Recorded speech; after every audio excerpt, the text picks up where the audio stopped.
Baik, saya akan mulai. Untuk hari ini kita akan membahas materi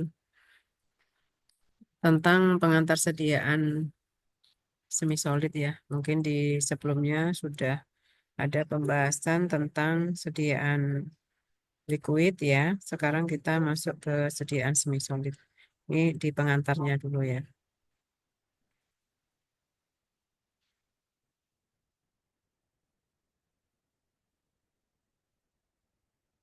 Definisi sediaan semi solid itu sendiri merupakan bentuk sediaan farmasi yang mempunyai konsistensi.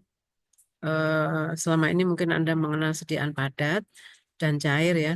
Nah, sediaan semi solid ini berada di antaranya konsistensinya. Sediaannya tidak bisa mengalir seperti sediaan cair,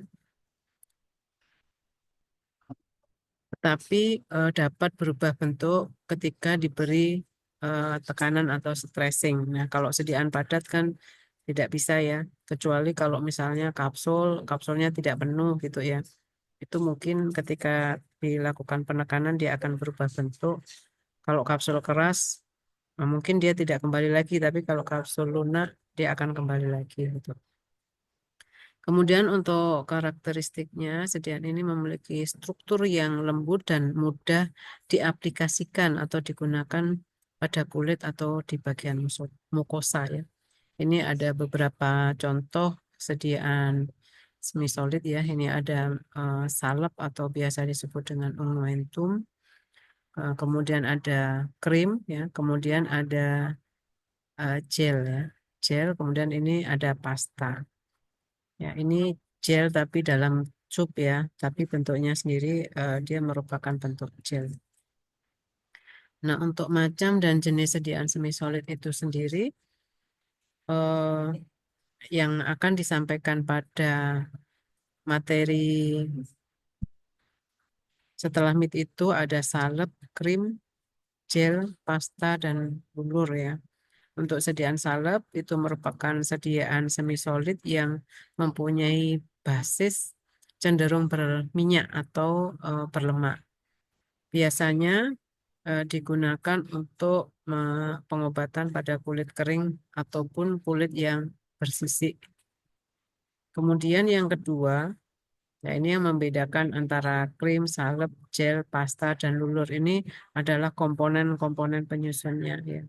Kemudian yang kedua ada krim, sediaan semi solid dengan basis emulsi air dan minyak, memberikan efek pendinginan dan lebih mudah diserap oleh kulit, yang pada umumnya komponen airnya itu lebih dari 50%. Itu yang penting ya, komponen airnya lebih dari 50%.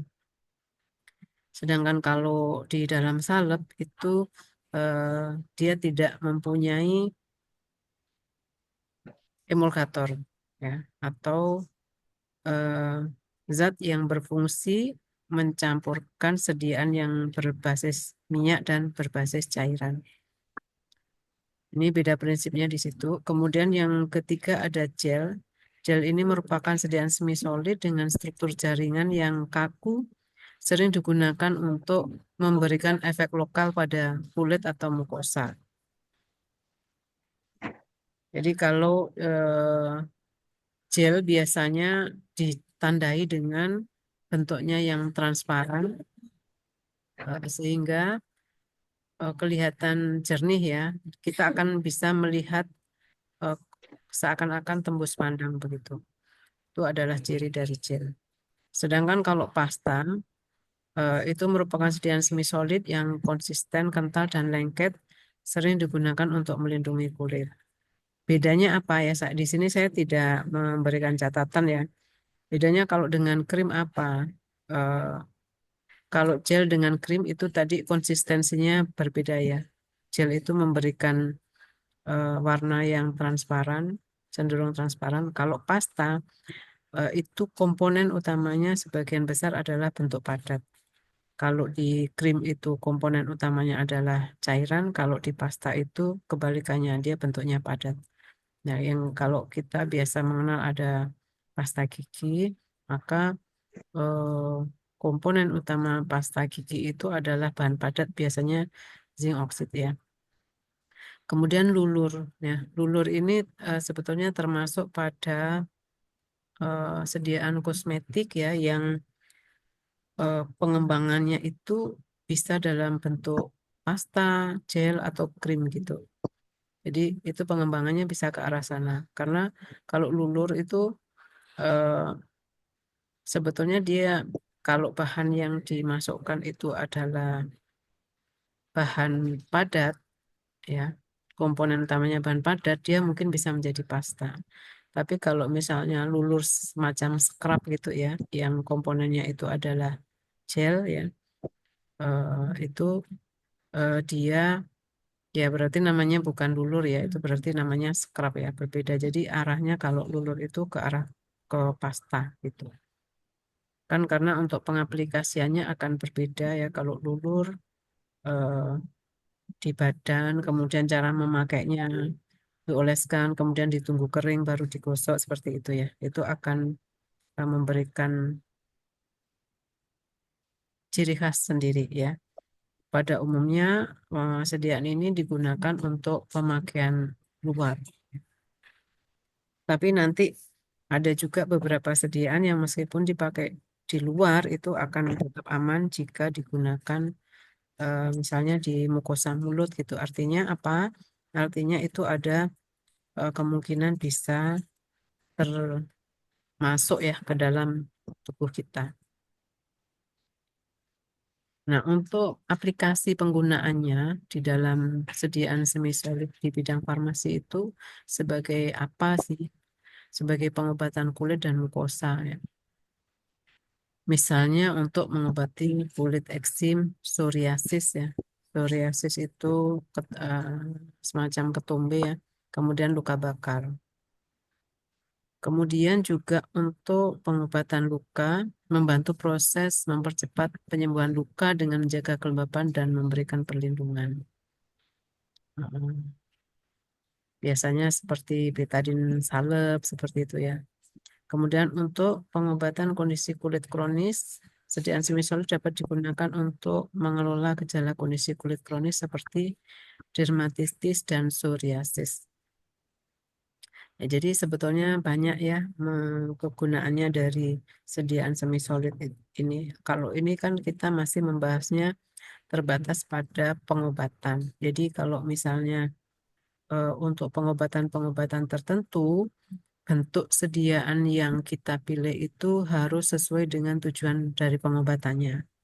Kalau misalnya lukanya itu cenderung berada di permukaan, eh, dia tidak sampai menembus ke lapisan kulit yang lebih dalam, kita bisa memilih misalnya salep gitu ya. Jadi kalau yang diobati itu hanya di permukaan dan kita butuhkan dia menempel dalam waktu yang lama. Jadi kenapa Bu kok ada sediaannya itu bermacam-macam? Kan sediaan semisolid misalnya cuma satu aja kan bisa. Karena tujuan dari pengobatan itu berbeda-beda ya. Bentuk-bentuk sediaan itu kan kalau kita lihat dari bahan penyusunnya itu ada yang bersifat cair karena dia banyak mengandung air atau mengandung bahan padat, itu otomatis kemampuan untuk eh, menembus ke lapisan kulit itu akan berbeda-beda ya. Obat yang menembus kulit paling dalam itu dia juga harus mempunyai konsistensi yang bersifat eh, seperti air gitu. Jadi dia punya kemampuan hidrofiliknya sehingga dia bisa menembus ke lapisan kulit. Jadi bukan tanpa tujuan, ada sediaan yang sama tetapi ada bahan aktif yang sama tetapi dibuat dalam bentuk sediaan yang berbeda-beda. Di misalnya eh, ada gentamisin salep, ada gentamisin krim gitu. Nah, itu akan berbeda-beda ya. Sehingga perlu dibuat bentuk sediaan yang bermacam-macam juga. Itu tergantung dari tujuan dari pemakaian. Nah, setiap bentuk sediaan itu akan mempunyai kelebihan dan kekurangan.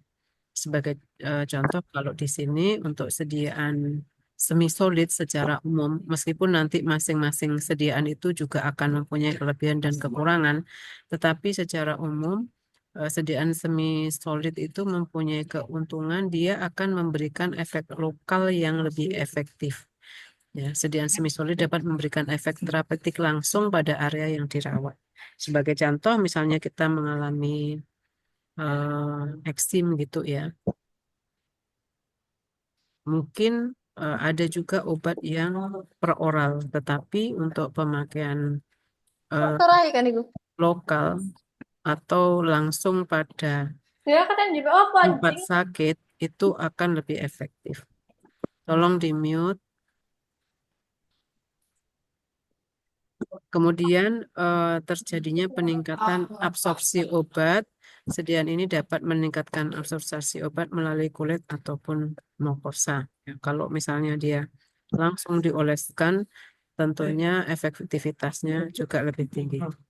Kemudian perlindungan terhadap kulit. Sediaan semisolid dapat memberikan perlindungan pada kulit dari gesekan, iritasi, atau paparan lingkungan ya. Nanti kalau kita membahas sediaan kulit, sebetulnya kan bukan hanya untuk pengobatan, tapi bisa juga untuk kosmetik yang tujuannya misalnya memberikan perlindungan dari eh, mekanik ataupun dari iritasi ya. Eh, itu bisa digunakan sediaan bentuk topikal. Nah, untuk kekurangannya itu sendiri apa? Terjadinya iritasi atau alergi. Beberapa bahan dalam sediaan semi solid itu dapat menyebabkan iritasi atau reaksi alergi pada kulit. Jadi kalau misalnya kita mempunyai sensitivitas terhadap komponen tertentu dari bahan penyusun sediaan itu, maka akan menimbulkan terjadinya iritasi. Kemudian stabilitasnya rendah, tentunya ini dibandingkan dengan bentuk sediaan padat ya. Sediaan semisolid dapat memiliki stabilitas yang lebih rendah, terutama jika terpapar pada suhu ekstrim atau kelembapan yang tinggi. Jadi sebagai contoh, kalau misalnya seperti krim tadi, dia harus ada emulsinya ya, emulsifying agent, di mana eh, bahan emulsifying agent ini merupakan penstabil antara fase minyak dan air. Nah, kalau misalnya terjadi proses misalnya pengiriman dan lain sebagainya sehingga terjadi perubahan komponen itu akan mempengaruhi stabilitasnya. Kemudian kesulitan dalam penggunaan beberapa sediaan semi solid dapat sulit digunakan atau memiliki tekstur yang tidak nyaman ya. Mungkin kadang ada beberapa pasien yang dia tidak menyukai bentuk salep misalnya karena terlalu lengket dan lain sebagainya. Mungkin sebagai pengantar ya untuk sediaan semi solid, mungkin ada diskusi atau pertanyaan yang mau disampaikan, silakan.